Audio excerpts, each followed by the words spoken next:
রজব মাস আসলে এই দোয়াটা কখনো পড়তে ভুলবেন না। রাসূল সাল্লাল্লাহু আলাইহি সাল্লাম রজব মাসে এই দোয়াটা তিনি খুব বেশি করে পড়তেন। হযরত আনাস বিন মালিক রাদিয়াল্লাহু তাআলা আনহু থেকে দোয়াটা এসেছে।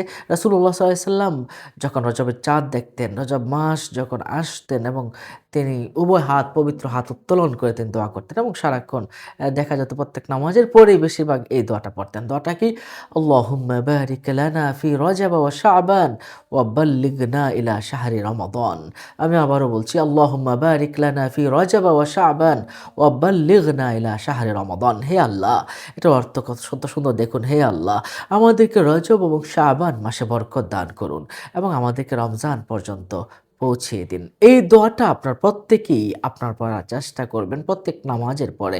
নিশ্চয় আল্লাহ পাক রব্বুল আলামিন আমাদের দোয়াকে কবুল করবেন এবং রমজান পর্যন্ত আমাদের হায়াত বৃদ্ধি করে দিবেন। আর এই রজব মাসে তো আমাদের মাঝে রয়েছে পবিত্র শবে মেরাজ। শবে মেরাজ আমরা বেশি করে নামাজ পড়বো, রোজা রাখবো, আমল বেশি করে দুরূদের আমল, বিভিন্ন আমল করবো ইনশাআল্লাহ। আল্লাহ পাক আমাদের কবুল করুন। আসসালামু আলাইকুম ওয়া রাহমাতুল্লাহি ওয়া বারাকাতুহু। সবাইকে জানাতে শেয়ার করে দিন।